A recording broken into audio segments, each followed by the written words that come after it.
మహాగణపతిం మనసా స్మరామి మహాగణపతిం మనసా స్మరామి. TR creations family అందరికీ నా హృదయపూర్వక ధన్యవాదాలు.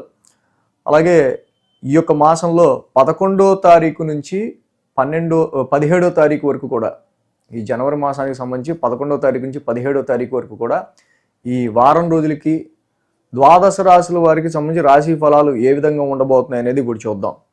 సో ఈ వారం మోస్ట్ ట్రాన్స్ఫర్మేషనల్ వీక్గా మనం చెప్పచ్చు.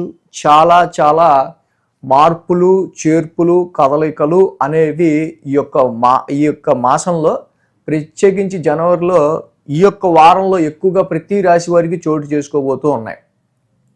అది ఎలాగా మనం చూస్తే కనుక ఒకసారి 13వ తారీఖు నుంచి చూస్తే 13న శుక్రుడు మకర రాశిలోకి అడుగు పెట్టబోతున్నారు. 15వ తారీఖున రవి ఇక్కడ మకర రాశిలోకి గురువారం రోజు ఆయన అడుగు పెడుతున్నారు. 16వ తారీఖు శుక్రవారం కుజుడు కూడా మకర రాశిలోకి ఉచ్చ స్థితిలోకి అడుగు పెడుతున్నారు. 17వ తారీఖు శని కూడా 17వ తారీఖు శనివారం బుధుడు కూడా మకర రాశిలోకి అడుగు పెడుతున్నారు. సో మాసగ్రహాలన్నీ కూడా మళ్ళీ రవి, బుధ, కుజ, శుక్రులు మనకి మకర రాశికి సంబంధించిన విషయాలనే ఎక్కువగా ఎలివేట్ చేస్తూ ఉన్నాయి. సో మకర రాశికి సంబంధించి మీ రాశులకి సంబంధించి ఏ స్థానం అయిందో ఆ స్థానం మీద ఎక్కువగా కదలికలు అనేవి, వాటి ప్రభావం అనేది ఉండబోతున్న విషయం మనకి అర్థమవుతూ ఉంది. చంద్రుని యొక్క గమనం కూడా మనం చూసినట్టయితే ఇక్కడ తుల, వృశ్చిక, ధనస్సు, తుల, వృశ్చిక, ధనస్సు రాశుల మీదుగా చంద్రుని యొక్క గమనం కూడా మనం ఇక్కడ చూడొచ్చు. ఈ యొక్క గ్రహాలు మార్పు కానీ ఈ వారంలోనే 4 మాసగ్రహాలు మకర రాశిలోకి మారడం కావచ్చు. సో ఈ చంద్రుని యొక్క గమనం కావచ్చు. వీటి ఆధారంగా ఈ వారం ద్వాదశ రాశుల వరకు రాశి ఫలాలు ఏ విధంగా ఉండబోతున్నాయని చూస్తే, మిథున రాశిలో గురుడు వక్రస్థితిలో, సింహరాశిలో కేతువు, అదేవిధంగా రవి, కుజ, బుధ, శుక్రులు మకర రాశిలోను, కుంభరాశిలో రాహు, మీన రాశిలో శని సంచారంలో ఉండబోతూ ఉన్నారు. సో ఇక రాశి ఫలాల్లోకి వెళ్దాం. మకర రాశి వారికి సమయం చూద్దాం. సో మకర రాశి వారికి సమయం చూస్తే కనుక ఈ రాశికి రాశిలో శుక్రుడు, తృతీయంలో శని 2 గ్రహాల యొక్క అనుకూలత ఉంది. మకర రాశి వారికి మంచి ఫ్రెండ్లీ ప్లానెట్, చాలా పవర్ఫుల్ ప్లానెట్. శుక్రుడు రాశిలో ఉండడం చాలా మంచిది జనరల్గా. అలాగే ఏలినాటి శని కంప్లీట్ అయ్యి మకర రాశి వాళ్ళకి 3వ స్థానంలో శని యొక్క సంచారం కూడా మంచి పరాక్రమ స్థానాల్లో చాలా వరకు కొంచెం బెటర్గా లైఫ్ మళ్ళీ ఇప్పుడే సెటిల్ అవుతూ ఉంది. కాబట్టి అంత కొంత యుద్ధం చేయాల్సిందే అన్నట్టుగానే ప్రతి విషయాన్ని కూడా, ఎంత టఫ్ టాస్క్ అయినా కూడా మీరు దాన్ని, ఆ ఛాలెంజ్ని స్వీకరించి ముందుకెళ్ళడం అనేది జరుగుతూ ఉంటుంది. అయితే ఈ వారం నుంచి మనం చూస్తే మేజర్ ట్రాన్స్ఫర్మేషన్స్ విషయానికి వస్తే మనం చూసినప్పుడు మెయిన్గా రవి, కుజ, బుధ, శుక్ర మాసగ్రహాలు ఒక్కొక్కటిగా మీ రాశిలోకి వస్తూ ఉన్నాయి. So creating lot of force in your రాశి.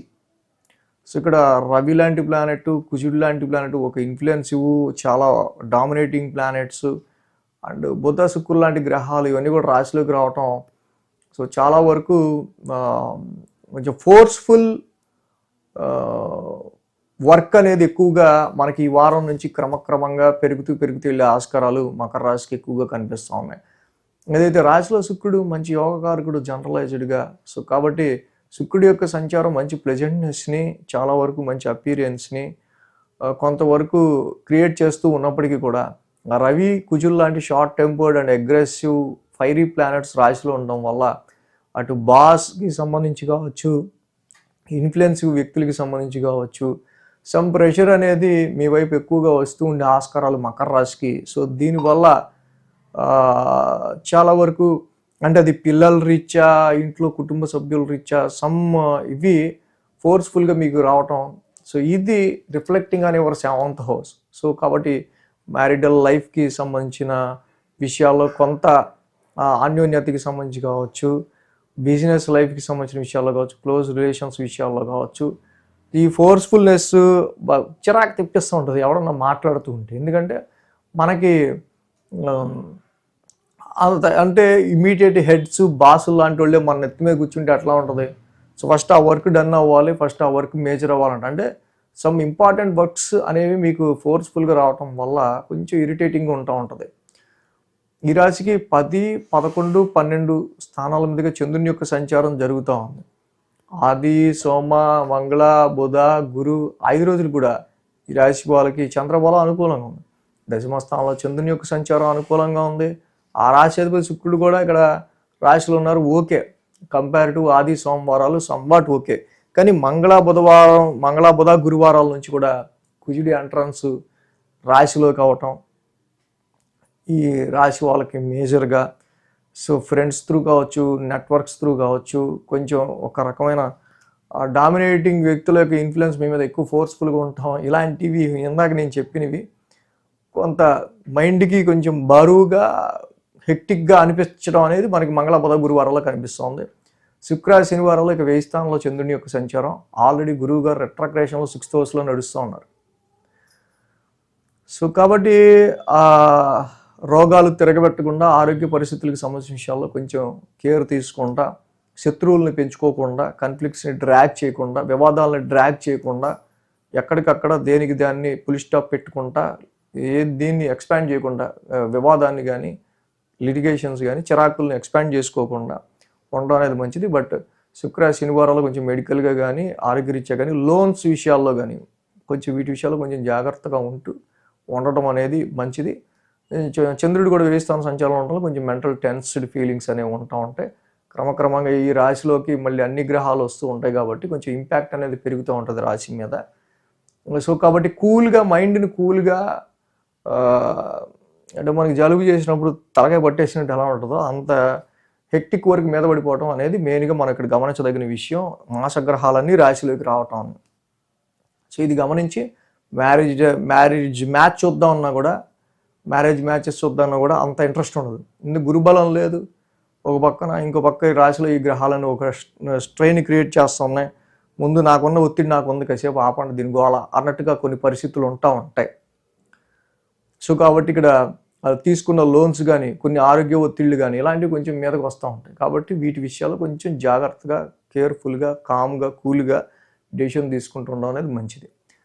అక్కడ మనకి గురుడు 6వ స్థాన సంచారంలో రెట్రాగ్రేషన్లో ఏదైతే ఉన్నారో తప్పకుండా ఈ గురుడికి సంబంధించి మీరేంటంటే బెటర్గా ఈ దేవానాంచ ఋషినాంచ చదువుకోవడం, దేవానాంచ ఋషినాంచ చదువుకుంటూ ఉండడం అనేది చాలా మంచిది. అలాగే కేజింపావు శనగలు, ఎల్లో క్లాత్ గురువారం పూట దానం ఇవ్వటం, దత్తాత్రేయుడి ఆరాధన చేయటం, ఆయన ఆలయం దర్శించుకోవడం చాలా మంచిది. అలాగే ఇక్కడ మెయిన్గా రవి కుజులు 2 కూడా అది శత్రుక్షేత్రం అయింది, పైగా రాశిలో ఉన్నారు. సో కాబట్టి మెయిన్గా హెల్త్ పాయింట్ ఆఫ్ వ్యూ కొంచెం కేర్ తీసుకోవటం అనేది ఈ రాశి వాళ్ళకి మెయిన్గా కనిపిస్తూ ఉన్న పాయింట్ మనం చెప్పుకోవాల్సింది. కుదిరితే కేజింపావు గోధుమలు, ఒక రెడ్ క్లాత్ ఆదివారం పూట దానం ఇవ్వటం చాలా మంచిది ఆరోగ్యపరంగా అయితే. సో ధరణి గర్భ సంభూతం, కుజ నవగ్రహ శాంతి మంత్రం చదువుకోవటం, సుబ్రహ్మణ్య స్వామి ఆరాధన చేసుకోవటం, ఇవి చేయటం వల్ల, రవిని ఆరాధించడం వల్ల, కుజుడిని ఆరాధించడం వల్ల కొంచెం ఈ అగ్రెసివ్ ఎమోషనల్ స్ట్రెస్ అనేది కొంచెం తగ్గుతుంది. సో అలాగే గురుడికి చేయటం వల్ల ఈ దానాలు లోన్స్ విషయాల్లోనూ, ఆరోగ్యపరమైన విషయాల్లోనూ అనవసరంగా ఎనిమీస్ పెరగటం కావచ్చు, జీవితంలో ఎదుగుదలకు సంబంధించిన విషయాల్లో వెనకబడ్డం అనే భావన, ఇవి కొంచెం ఉంటూ ఉంటాయి. Nothing to worry. ఈ గురుడికి తప్పకుండా ఇది చేయండి, గురుబలం పెంచుకోండి. ఈ వీడియో కనుక మీకు నచ్చినట్లయితే లైక్ చేయండి, షేర్ చేయండి. మరిన్ని అప్డేట్స్ కోసం సబ్స్క్రైబ్ చేయడం మాత్రం మర్చిపోకండి.